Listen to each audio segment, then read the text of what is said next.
اپنی زندگی میں مشکلات سے لڑنے کے لیے صبر اور نماز کا سہارا لے۔ استعین بالصبر والصلاۃ ان اللہ مع الصابرین، اور بے شک اللہ صبر کرنے والوں کے ساتھ۔ سلسلے گفتگو کی یہ 5ویں تقریر ہے، جس میں ہمارا عنوان سخن یہ ہے حسینی طرز زندگی، کہ امام حسین علیہ السلام کی زندگی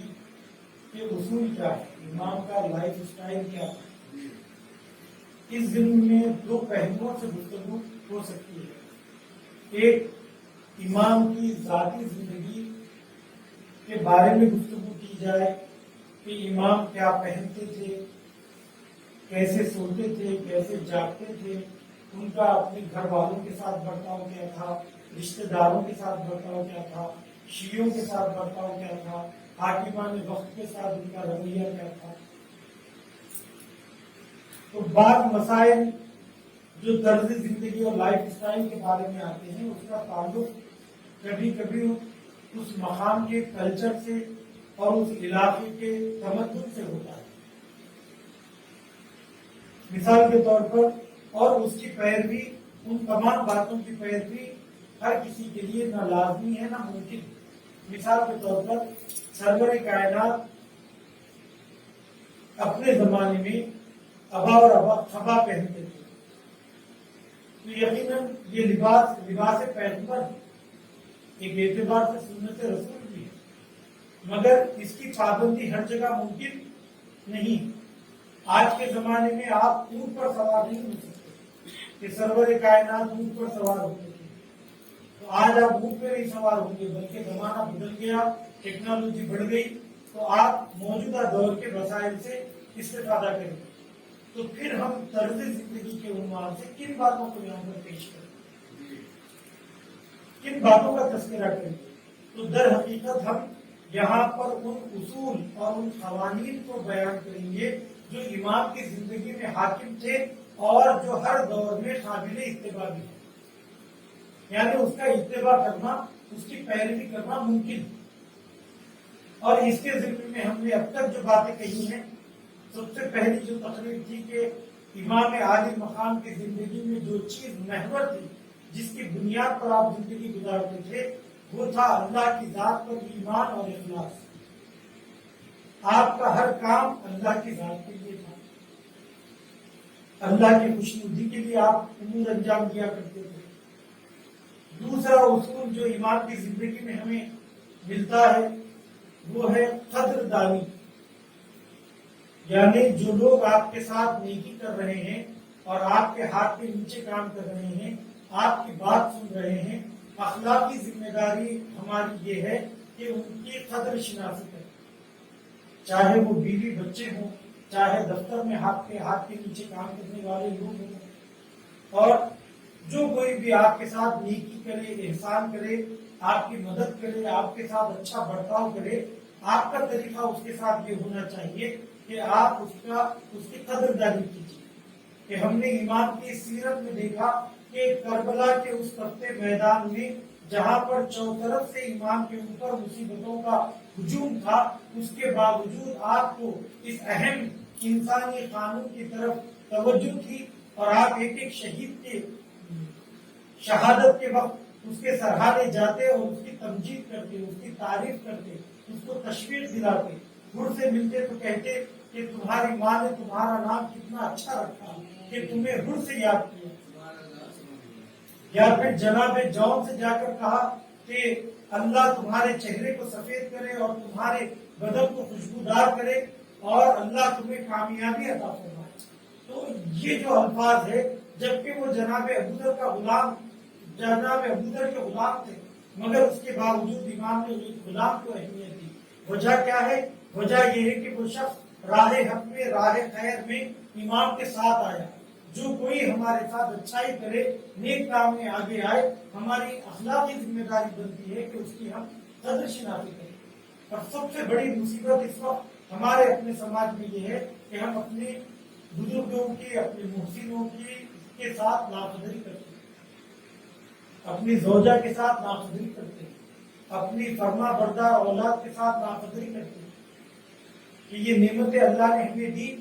اور اس کے ذریعے ہم آگے بڑھ رہے ہیں۔ اور ایک اصول جو میں نے ان تقریروں میں امام کی زندگی سے آپ کی خدمت میں پیش کیا تھا وہ تھا خدمت خلق۔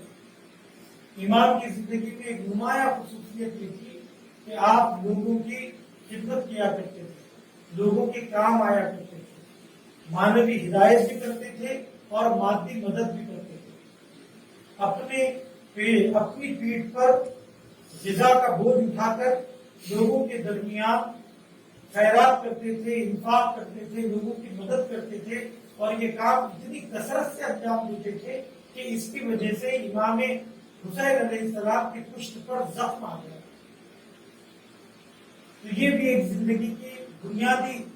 اصول ہے جو ہم امام حسین علیہ السلام سے سیکھ سکتے ہیں، وہ یہ ہے کہ لوگوں کی خدمت کریں، خدمت خلق کریں۔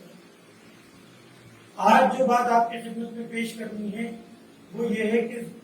زندگی کا ایک اصول جو امام کی زندگی پر حاکم تھا اور جس کی امام نے تلقین کی اور اپنے خطبوں میں، اپنے اخبار میں جگہ جگہ جس کی جانب متوجہ کیا، وہ ہے صبر، کہ انسان کی زندگی میں صبر ہونا چاہیے، حوصلہ ہونا چاہیے، قوت برداشت ہونی چاہیے۔ صرف دینی مسائل ہی میں نہیں بلکہ زندگی کے کسی بھی مرحلے میں اگر ہم کامیابی چاہتے ہیں، ترقی چاہتے ہیں اور فلاح و بہبود چاہتے ہیں، تو جب تک آپ کے اندر قوت برداشت نہیں ہوگی، مشکلات سے سامنا کرنے کا حوصلہ نہیں ہوگا، تب تک آپ کامیاب نہیں ہو سکتے۔ اسی لیے اگر ہمارے دل میں آرزو ہوتی ہے، تمنا ہوتی ہے کہ ہم زندگی میں بڑے سے بڑے مقام تک پہنچے، مگر آپ دیکھتے ہیں کہ ہزاروں لوگ کالج سے پڑھ کر نکلتے ہیں مگر وہی اپنی زندگی میں کامیاب ہوتے ہیں جو مشکلات سے لڑنے کی جن کے اندر ہمت ہوتی ہے۔ وہ ڈاکٹر بننا چاہتے ہیں، ڈاکٹر بنتے ہیں، انجینئر بننا چاہتے ہیں، انجینئر بنتے ہیں، اور اللہ سبحانہ تعالیٰ بھی بلا وجہ کسی کو کوئی مقام نہیں دیتا ہے جب تک وہ خوبی اپنے اندر پیدا نہ کرے، اور چاہے وہ شخص کافر ہی کیوں نہ ہو، اگر کافر بھی محنت کرے گا تو اللہ سبحانہ تعالیٰ اس کی محنت کو ضائع نہیں کرے گا، اس کی محنت کو ضائع نہیں کرے گا۔ یہی وجہ ہے کہ آج ہم کہتے ہیں یہود و نصارہ ترقی کر رہے ہیں، کفار ترقی کر رہے ہیں، تو ہمیں اللہ کی ذات پر اعتراض کرنے کے بجائے یہ دیکھنا ہوگا کہ کیا جیسے وہ لوگ اپنی زندگی میں محنت کر رہے ہیں، کیا ہم بھی اپنی زندگی میں ویسی محنت کر رہے ہیں؟ اگر ہم محنت نہیں کر رہے ہیں تو پھر ہم اپنی زندگی میں کامیابی کی آرزو کیسے کر سکتے ہیں؟ تو زندگی کا ایک بنیادی اصول یہ ہے عزیزو کہ قوت برداشت، صبر کے معنی ہے قوت برداشت، ضبط نفس، اپنے نفس کو کنٹرول کرنا۔ اس کا مطلب یہ نہیں ہے کہ بعض لوگ یہ کہتے ہیں کہ اگر آپ کے اوپر کسی بھی قسم کی کوئی مصیبت پڑ جائے تو اس مصیبت کے اوپر آپ کے آنکھوں سے آنسو نہ نکلے، چاہے جتنی بری حالت آپ کے اوپر طاری ہو جائے، آنکھوں سے آنسو نہ نکلے، تو یہ صبر ہے۔ اور بعض لوگ تعریف کرتے ہیں بڑا صابر آدمی تھا کہ اپنی بیٹی کی موت پر بھی اس کے آنکھوں سے آنسو نہیں نکلے۔ یہ آنسو کا نہ نکلنا صبر نہیں کہلاتا، چونکہ بے حسی کو صبر نہیں کہتے، اور بے حسی قابل تعریف نہیں ہے، بے حسی قابل تعریف نہیں ہے، بلکہ انسان ہے، انسان کا دل ہے، مصیبتیں جب آتی ہے تو دل کو تکلیف ہوتی ہے، اور جب دل کو تکلیف ہوتی ہے تو آنکھوں سے آنسو بھی نکلتے ہیں۔ دل ہی تو ہے نہ سنگ و خشت، درد سے بھرنا آئے کیوں، دل ہی تو ہے نہ سنگ و خشت، درد سے بھرنا آئے کیوں، روئیں گے ہم ہزار بار کوئی ہمیں ستائے کیوں۔ تو انسان کا دل ہے تو پتھر تو نہیں ہے کہ اسے آپ چوٹ پہنچائیے اور اس کے آنکھوں سے آنسو نہ نکلے۔ یہی وجہ ہے کہ جب رسول خدا کے فرزند جناب ابراہیم کی وفات ہو جاتی ہے تو رسول خدا جناب ابراہیم کے سرانے ٹھہر کر زار و خطار گریا کرتے ہیں، تو ایک شخص بڑھ کر کہتا ہے یا رسول اللہ آپ تو نبی ہیں اور رسالت کے لیے یہ زیب نہیں دیتا کہ وہ اپنے بیٹے کے اوپر گریا کرے، تو آپ نے کہا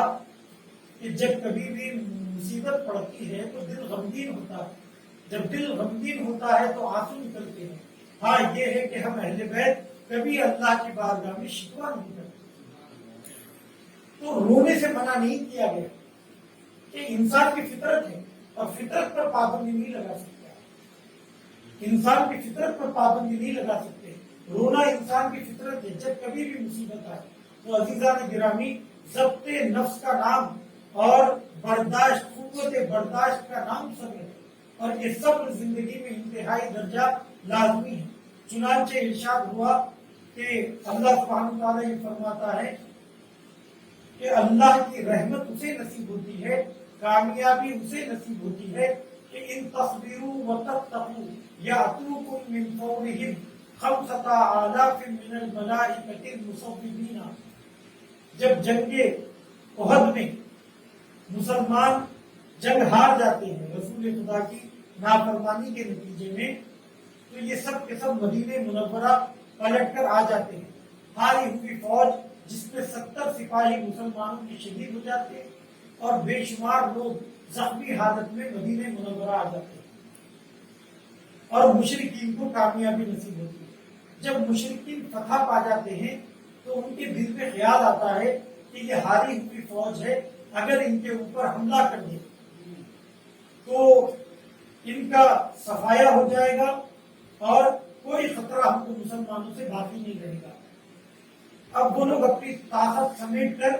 دوبارہ مدینے پر حملہ کرنے کے لیے نکل پڑے۔ جب نکل پڑے تو پروردگار عالم نے وحی کی رسول خدا کو اور دشمن کی اس چال سے باخبر کیا۔ جب دشمن کی اس چال سے باخبر کیا تو رسول خدا نے آ کر مومنین سے کہا کہ ہمت باندھو، کمر ہمت باندھو، آؤ دوبارہ میدان میں آ جاؤ۔ تو یہ لوگ کہتے تھے کہ یا رسول اللہ ابھی ہم زخمی ہیں، داغدار ہیں، ہم نے خود کئی شہید دیے ہیں، اور اس حالت میں ہم دوبارہ جنگ کیسے لڑ سکتے ہیں؟ تو اس وقت یہ آیہ کریمہ اترتی ہے اور اتر کر یہ کہتی ہے کہ ان تصبروا وتتقوا، اگر تم صبر کرو اور تقوی اختیار کرو تو اللہ سبحانہ وتعالیٰ تمہارے لیے آسمان سے 5,000 پرچم والے فرشتے تمہاری نصرت کے لیے بھیجیں۔ اللہ پڑھیں۔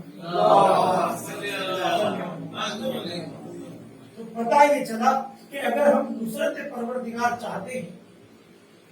تو صبر کرنا ہوگا، تقوی اختیار کرنا ہوگا۔ جب تک اپنی زندگی میں صبر نہیں ہوگا اللہ سبحانہ تعالیٰ بھی ہماری مدد نہیں کرے گا، چونکہ پروردگار عالم نے کئی جگہ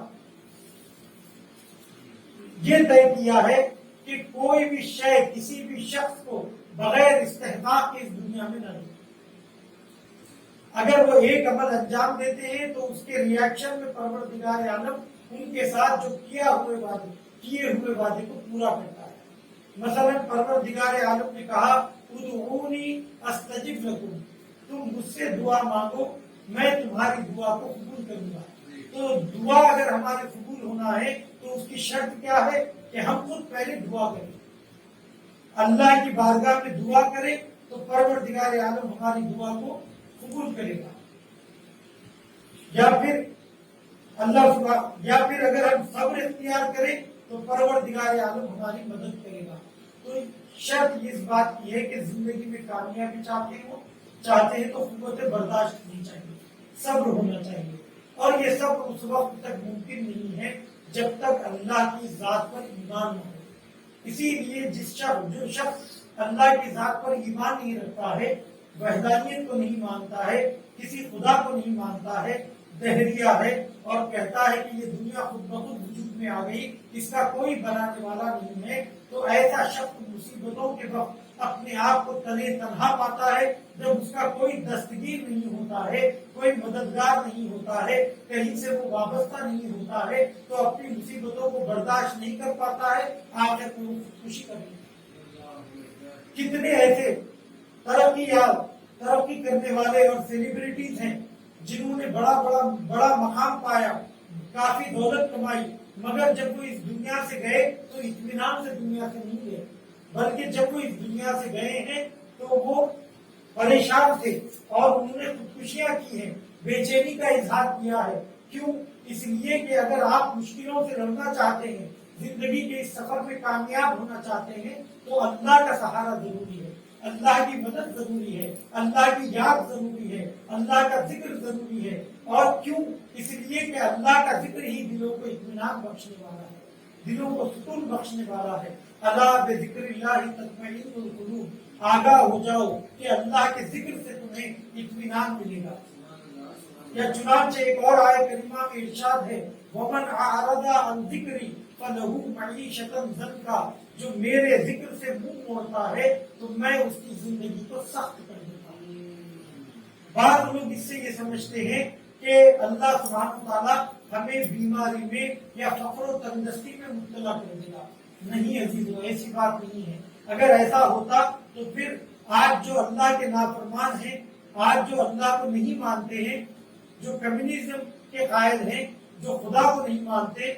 یا پھر جو یہود ہیں، نصارہ ہیں، جو مشرکین ہیں، کفار ہیں، وہ لوگ بہت ہی گری ہوئی حالت میں ہونا چاہیے تھا اور مسلمانوں کو بہترین حالت میں ہونا چاہیے.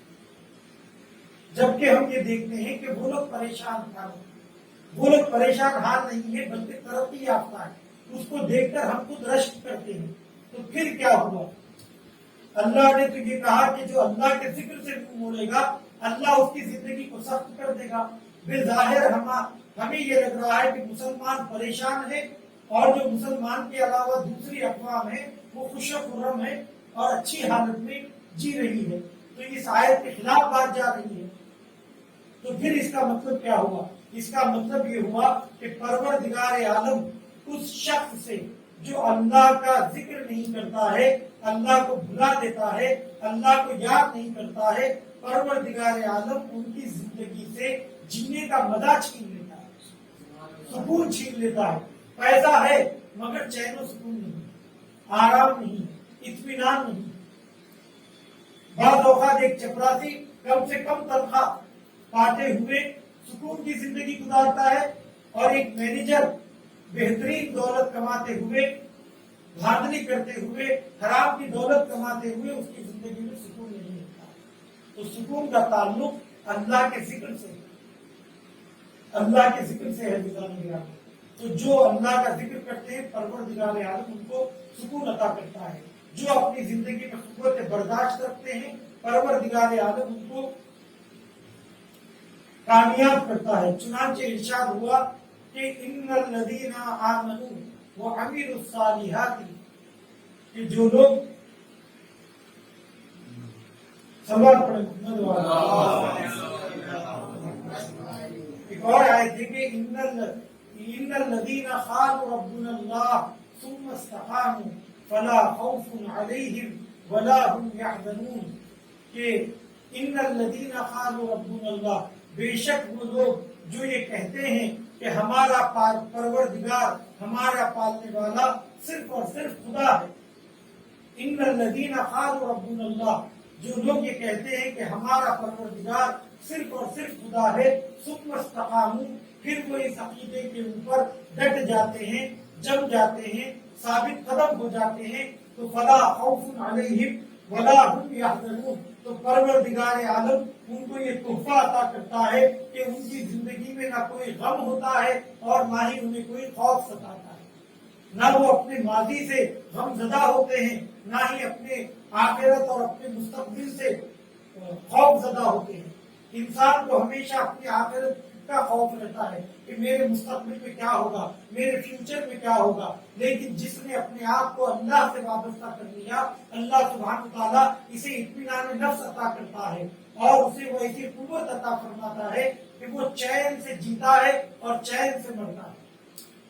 جو کچھ اللہ نے اس کو دیا ہے اس میں قناعت کرتا ہے، اسے ہی سب سے بڑی دولت سمجھتا ہے. چنانچہ عزیزان گرامی، اہل بیت علیہ السلام کے علاوہ دنیا میں کون سی ایسی مثالیں ہیں جو یہ بتا سکے کہ وہ دنیا میں بھی پرسکون جیے ہوں اور جب اس دنیا سے گئے ہوں تو پرسکون گئے ہوں، سوائے امیر المومنین اور اہل بیت علیہ السلام کے. کہ امیر المومنین علی ابن ابی طالب یہ فرماتے ہیں کہ فزت ورب الکعبہ، رب کعبہ کی قسم میں کامیاب ہوں، رب کعبہ کی قسم میں کامیاب ہوا تو میں دستے ادب جوڑ کر مولا کی خدمت میں یہ کہوں گا کہ مولا آپ کہہ رہے ہیں کہ میں اس دنیا سے کامیاب گیا، بلکہ آپ نے جو مشن شروع کیا تھا وہ مشن ابھی پورا نہیں ہوا۔ آپ یہ چاہتے تھے کہ معاویہ کو اپنی حکومت سے ہٹا دیں، مگر وہ ابھی تک باقی ہے، خوارج ابھی باقی ہے، دشمنان اہل بیت ابھی باقی ہے۔ وہ اسلامی حکومت جو رسول خدا نے قائم کی تھی آپ دوبارہ اسے قائم کرنا چاہتے ہیں، مگر وہ اسلامی حکومت قائم نہیں ہوئی، نہ آپ کے دور میں مکمل کامیاب قائم ہوئی، نہ آپ کے بعد قائم ہوئی، تو پھر آپ یہ کیسے کہہ سکتے ہیں کہ میں کامیاب ہو گیا؟ تو عجب نہیں امام آواز دیں کہ جو زندگی اللہ سبحانہ و تعالیٰ نے 13 رجب کو خانہ کعبہ میں میرے حوالے کی تھی، میں نے اللہ کی مرضی کے مطابق زندگی گزار کر اس زندگی کو مسجد کوفہ میں اللہ کے حوالے کر دیا، اسی لیے میں اس کو اپنی زندگی میں کامیاب تو کامیابی کا معیار یہ ہے کہ ہم اللہ کی مرضی کے مطابق زندگی گزاریں، اور اس راہ میں جتنی بھی مشکلات آئیں، جتنی بھی رکاوٹیں آئیں، اس کا مقابلہ کریں، اس کا مقابلہ کریں۔ اسی لیے اس آیت کریمہ میں یہ کہا ان الذین قالوا ربنا اللہ، بے شک وہ لوگ جنہوں نے یہ کہا کہ ہمارا پالنے والا اللہ ہے، ثم استقاموا، پھر وہ ثابت قدم رہے، ڈٹے رہے، جمے رہے۔ یہ ثابت قدم رہنا، یہ ڈٹے رہنا، یہ جمے رہنا، اسی کو صبر کہتے ہیں، اسی کو صبر کہتے ہیں۔ اور صبر عزیزان گرامی، ایک روایت میں ذکر کیا گیا کہ صبر 3 قسم کا ہوتا ہے۔ ایک سلوات کا سہارا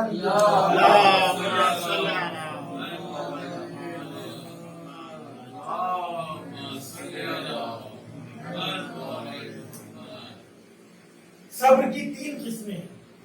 ایک قسم ہے مصیبتوں پر صبر، دوسری قسم ہے گناہوں پر صبر، اور تیسری قسم ہے اطاعت پر صبر۔ چنانچہ مصیبتوں پر صبر، اس کے بارے میں یہ کہا گیا کہ مصیبتیں جو انسان کے اوپر آتی ہیں وہ مصیبتیں کبھی انسان کی خطاؤں اور گناہوں کا نتیجہ ہوتی ہے کہ وہ مصیبتوں میں گرفتار ہوتا ہے، اور کبھی اللہ سبحانہ تعالیٰ انسان کے ایمان کو آزمانے کے لیے اس کو مصیبتوں میں گرفتار کرتا ہے،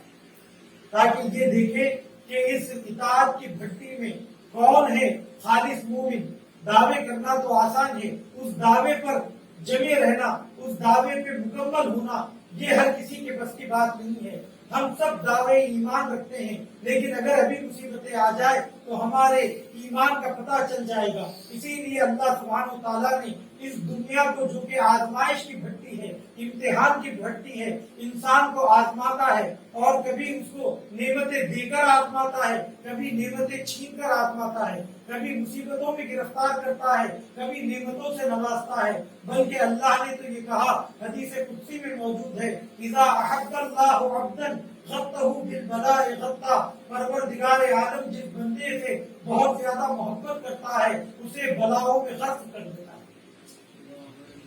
بلاؤں میں غرق کر دیتا ہے۔ تو ہر مقام پر مصیبت گناہوں کا نتیجہ نہیں ہے، کبھی کبھی یہ مصیبتیں، یہ مشکلات ہمارے امتحان کے لیے ہے، اور کبھی یہ مصیبتیں ہمارے گناہوں کا کفارہ، ہمارے گناہوں کا کفارہ ہے۔ اور اللہ سبحانہ تعالیٰ ان مصیبتوں کے ذریعے یہ دیکھنا چاہتا ہے کہ جب میں نے بندے کو عدم سے وجود بخشا، اور جو کچھ اس کے پاس قابل ذکر نہیں تھا، اس کے پاس کوئی چیز نہیں تھی، اسے میں نے نعمت حیات دی، نعمت اولاد دی، نعمت دولت دی، تو تب یہ شکریہ ادا کر رہا تھا۔ اب میں نے یہ نعمتیں اسے چھین لی، تو کیا اللہ کے بارے میں یہی حسن ظن ابھی بھی باقی ہے، یا وہ اللہ سے نا امید ہو گیا اور اس کے بارے میں شکوہ کر رہا ہے؟ تو اللہ سبحانہ تعالیٰ مصیبتوں کے ذریعے، امتحان کے ذریعے، آزمائشوں کے ذریعے نعمتوں کو چھین کر انسان کے ایمان کا امتحان لیتا ہے کہ وہ اللہ کی بارگاہ میں شکوہ کرتا ہے یا پھر شکر کرتا ہے، اور کہتا ہے کہ اے پروردگار تیرا شکر، تیری امانت تھی، تو نے دی، میں نے استفادہ کیا، استعمال کیا، اب تو نے مجھ سے لے لیا، تو یہ تیری مرضی ہے، مگر میں تیری بارگاہ میں دعا کرتا ہوں کہ وہی نعمتیں مجھے دوبارہ عطا فرما، اور اس سے بہتر نعمتیں عطا فرما۔ کیا یہ جذبہ ہمارے اندر ہے؟ کہ اگر اولاد ہمارے آنکھوں کے سامنے مر جاتی ہے تو ہم اللہ کے بارے میں شکوہ کرنے لگتے ہیں، برا بھلا کہنے لگتے ہیں۔ صحت مند سے مریض ہو گئے تو کہتے ہیں کہ اے پروردگار کیا میں ہی ملا تھا، مجھے ہی تو نے کیوں مریض کیا، میں تو تیرا بندے مومن ہوں۔ تو پتا چلا کہ انسان مصیبتوں کے وقت پہچانا جاتا ہے، مصائب کے وقت پہچانا جاتا ہے، مشکلات کے وقت پہچانا جاتا ہے، اس کے ایمان کا اندازہ وہاں پر ہوتا ہے۔ کتنے لوگ ہیں جو ایسے موقع پر اپنا آپا کھو دیتے ہیں اور اللہ کے بارے میں برا کہنے لگتے ہیں۔ اور دوسری بات یہ پتہ سمجھ میں آتی ہے کہ دولت کی فراوانی اللہ کے راضی ہونے کی دلیل نہیں ہے، بلکہ وہ دولت بھی اللہ سبحانہ وتعالیٰ انسان کو آزمانے کے لیے دیتا ہے، انسان کو آزمانے کے لیے دیتا ہے۔ امیروں کو اس لیے دولت دی کیونکہ امیروں کی جیب میں غریبوں کی زکات کو رکھا ہے، اور یہ دیکھنا چاہتا ہے کہ جب تمہیں اللہ نے نعمت دی ہے تو کیا تم لوگوں کے مالی حقوق کو ادا کرتے ہو یا نہیں کرتے، صلہ رحمی کرتے ہو یا نہیں کرتے، یتیم کی سرپرستی کرتے ہو یا نہیں کرتے، انفاق دیتے ہو یا نہیں دیتے، خمس دیتے ہو یا نہیں دیتے، زکات دیتے ہو یا نہیں دیتے، یا پھر دولت کی فراوانی میں ایسی سرکشی کرتے ہو کہ دولت کا غلط استعمال کرتے ہوئے اللہ کی نافرمانی کرنے لگتے ہو۔ تو آپ دیکھیے بعض اوقات تو میں تو اللہ کی بارگاہ میں دعا کرتا ہوں کہ اے پروردگار دولت کی فراوانی سے محفوظ رکھ، اس لیے کہ جب دولت کی کثرت ہو جاتی ہے تو انسان کے اندر خواہشات جنم لیتے ہیں، کیونکہ المال ام الشہوات، چونکہ جب مال انسان کے اندر آ جاتا ہے تو شہوتیں پنپنے لگتی ہیں۔ وہ یہ کہتا ہے کہ جب پیسہ ہے تو کیوں شراب نہ پیوں، جب پیسہ ہے تو کیوں نامحرم کے ساتھ تعلقات برقرار نہ رکھوں، جب پیسہ اس کے اندر آ جاتا ہے تو وہ گناہوں کی طرف قدم بڑھاتا ہے۔ اسی لیے سرور کائنات دعا کرتے تھے کہ اے پروردگار ہمیں قدر کفاف روزی عنایت فرما۔ تو کسی نے کہا کہ یا رسول اللہ یہ قدر کفاف کیا ہے؟ تو کہا کہ اتنا پیسہ اللہ ہمیں دے کہ ہم کسی کے آگے محتاج نہ ہوں، اپنے قرضوں کو ادا کر سکے اور اپنے رشتہ داروں کے ساتھ صلہ رحمی کر سکے۔ تو دولت فخر و مباحت کے لیے نہیں ہے، اپنے بینک کے اکاؤنٹ کو بتانے کے لیے نہیں ہے، بلکہ دولت کی ضرورت اس لیے ہے تاکہ آپ کسی کے محتاج نہ ہو، آپ اپنے قرضوں کو ادا کر سکے، آپ اپنے رشتہ داروں کا خیال رکھ سکے۔ اور دیکھا آپ نے کہ کبھی اللہ نعمتوں کو دے کر آزماتا ہے، کبھی نعمتوں کو چھین کر آزماتا ہے، اور اس میدان میں جب تک صبر نہیں ہوگا تب تک آپ کامیاب نہیں ہو سکتے، اس امتحان سے کامیاب نہیں ہو سکتے۔ دوسرا مرحلہ صبر کا، عزیزان گرامی، کہا کہ صبر کہ گناہوں کے اوپر صبر، الصبر علی المعصیہ، گناہوں پہ صبر کا مطلب کیا ہے؟ گناہوں پہ صبر کا مطلب یہ ہے کہ آپ کو گناہ کرنے کی اللہ نے طاقت دی اور کوئی آپ کو روکنے والا بھی نہیں، اور آپ آزاد ہیں، اس کے بعد آپ اللہ کی مرضی کو نظر میں رکھتے ہوئے اپنے آپ کو گناہوں سے محفوظ رکھیں۔ یہ ہے ترک گناہ پہ صبر، کیونکہ انسان کی آزاد طبیعت قانون کو برداشت نہیں کرتی۔ اسے کہا جائے کہ یہ کام مت کرو تو دل چاہتا ہے کہ میں ضرور وہ کام کروں گا، اور اسے کہا جائے کہ یہ کام کرو تو دل چاہے گا کہ یہ کام میں نہیں کروں گا۔ یہ انسان کی آزاد طبیعت میں ہے۔ ابھی ٹریفک پولیس کی طرف سے قانون ہے کہ آپ ہیلمٹ مت لگائیے، ہیلمٹ لگائیے تو ہم نہیں لگاتے ہیں۔ اگر یہ قانون اٹھا لیا جائے تو لوگ لگانے لگیں گے۔ کیوں؟ کیونکہ قانون کی مخالفت انسان کی طبیعت میں ہے۔ اللہ سبحانہ تعالیٰ یہ چاہتا ہے کہ انسان کو پابند کرے کہ وہ اپنے نفس کو کنٹرول کر سکے۔ اب اگر ہم یہ دیکھ رہے ہیں کہ نامحرم عورت ہے اور اسے دیکھنے اس پر نظر ڈالنے اور اس سے تعلقات قائم کرنے میں میرے لیے کوئی رکاوٹ بھی نہیں،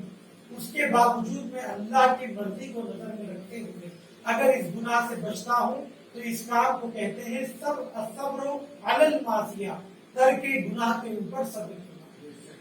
ترک گناہ کے اوپر صبر کرنا۔ اور یہ کوئی آسان بات نہیں ہے۔ اگر ہم بڑھاپے میں اگر آ گئے یا ہم تندرست ہیں اور گناہ کرنے کے اندر ہمارے اندر صلاحیت نہیں ہے، اور اس وقت ہم کہیں کہ میں کسی نامحرم کو نہیں دیکھتا، میں دن بھر عبادت کرتا ہوں، تو یہ کوئی بڑی بات نہیں ہے۔ یہ اس وقت آزمانے کی بات ہے کہ جب آپ گناہ کر سکتے ہیں، لوگوں کا مال غصب کر سکتے ہیں، نامحرم پر نگاہ ڈال سکتے ہیں، اور آپ گناہوں عبادتوں سے منہ چرا سکتے ہیں، لیکن اس کے باوجود آپ اللہ کی مرضی کی خاطر اس گناہ کو ترک کریں اور اللہ کی اطاعت کریں۔ اس کے لیے اپنے نفس سے لڑنا پڑے گا، اور اسی نفس سے لڑنے کا نام، اسی نفس کو کنٹرول کرنے کا نام صبر، اسی نفس کو کنٹرول کرنے کا نام صبر۔ اور اس کے علاوہ تیسری چیز ہے الصبر علی الاطاعت، اطاعت کے اوپر صبر۔ اللہ کی اطاعت انسان کے لیے سخت ہے، کہ سخت سردی ہے، اور اس سردی کے عالم میں گرم لحاف یہ کہہ رہا ہے کہ سو جاؤ، آرام کرو، مگر آپ اللہ کی مرضی کی خاطر اس سردی میں اٹھتے ہیں، ٹھنڈے پانی سے وضو کرتے ہیں اور عبادت انجام دیتے ہیں، تو یہ جو آپ نے اپنے نفس کو پابند کیا ہے، اس پابندی کا نام صبر ہے، اور انسان کی کامیابی کے لیے یہ ضروری ہے۔ اور چوتھی چیز عزیزو جو یہاں ذکر نہیں ہے، وہ یہ ہے کہ انسان جہاد میں صبر کرے، میدان جہاد میں صبر کرے۔ میدان جہاد میں صبر کا مطلب یہ ہے کہ انسان فرار کر کے اپنی جان کو بچا سکتا ہے، دھوکہ دے کر میدان جنگ سے فرار کر سکتا ہے، لیکن پھر بھی اللہ کی مرضی کی خاطر زخموں کی سختیوں کو برداشت کرے، تلوار کی نوک کو برداشت کرے، اور اس کے باوجود اور اس کے بعد میدان عمل میں، میدان کارزار میں ڈٹا رہے۔ اس ڈٹے رہنے کا نام صبر ہے، اس ڈٹے رہنے کا نام صبر ہے۔ اور اگر ان تمام صبر کے جوہر کو اگر دیکھا تو وہ کربلا کا میدان ہے۔ کربلا کے میدان میں اللہ کی نافرمانی سے بھی بچا گیا، اللہ کی اطاعت کے لیے ہر پل وہ اللہ کی بارگاہ میں حاضر تھے، اور یہ چاہتے تھے کہ اپنی زندگی کا اگر آخری لمحہ بھی ہے تو وہ اللہ کی عبادت میں کرے۔ عزیزان گرامی، کربلا کے میدان میں صبر کے جوہر ملتے ہیں، اطاعت کا جذبہ ملتا ہے، جہاد میں ثابت قدمی ملتی ہے، اللہ کے ایمان پر پختہ ایمان ملتا ہے۔ ممکن ہے آپ کہیں گے صبر کے جس مقام پر امام حسین علیہ السلام تھے، ایسا صبر آج تک کسی نے نہیں دکھایا، کہ امام نے اللہ کی راہ میں جان بھی قربان کی، اولاد بھی قربان کی، مال بھی قربان کر دیا، پھر اس کے بعد سجدہ شکر بجا، سجدہ شکر امام نے ادا کیا۔ تو جیسا صبر کا جوہر امام نے دکھایا، ممکن ہے بعض لوگ یہ کہیں وہ تو امام معصوم تھے، تو میں ان سے کہوں گا تو پھر جناب زینب کا مقام کیا ہے؟ جناب زینب نے صبر کیا، جناب تمام شہیدوں نے صبر کیا، تمام خواتین نے صبر کیا، یہاں تک کہ بچوں نے بھی صبر کیا۔ جھوٹی سے جھوٹی روایت یہ نہیں بتاتی ہے کہ ان بچوں نے بھی پلٹ کر کسی سے سوال آپ کیا ہو۔ عزیزو ذرا محسوس کریے ربط مسائل کے لیے کہ دیکھیے کربلا کے میدان میں جو سپاہی جتنی دیر میں شہید ہوا وہ اتنا زیادہ پیاسا تھا، جو جتنی دیر میں شہید ہوا وہ اتنا زیادہ پیاسا تھا۔ تو میں کہوں گا کہ آخر سکینہ کی پیاس کتنی ہے کہ 7 محرم سے پانی بند ہے اور بیوی شب عاشور کے بعد میں پیاس ہے، اور اس پیاس کے سخت عالم میں دشمن بیوی کے سامنے سے پانی بہا رہا ہے، اور اس کے باوجود بھی جناب سکینہ کے صبر کا یہ عالم ہے کہ جھوٹی سے جھوٹی روایت بھی یہ نہیں کہتی کہ ایک مرتبہ بیوی نے کہا ہو کہ یہ جب تو میرے بابا جی تمہارے ساتھ تھی، ہم تمہارے ہاتھ پر بیعت کرنے کے لیے تیار ہیں، ہمیں ایک گھونٹ پانی دے دو۔ نہیں عزیزو، صبر کا یہ عالم تھا کہ بیوی نے وہ تمام سختیاں برداشت کی اور اپنے ایمان کو ہاتھ سے جانے نہیں دیا۔ جزاکم ربکم خیر الجزا۔ تو مجھے حیرت ہوتی ہے، اور عزیزان گرامی صبر کا مطلب یہ نہیں ہے کہ انسان مصیبتوں پہ گریہ نہ کرے، بلکہ ہم نے تو یہ دیکھا کہ رسول خدا نے بھی گریہ کیا، جناب فاطمہ زہرا نے بھی گریہ کیا، اور امام حسین نے بھی گریہ کیا، اور گریہ کی انتہا یہ ہوئی کہ امام یہ کہتے ہیں کہ انا خطیر العبرا، میں وہ شہید ہوں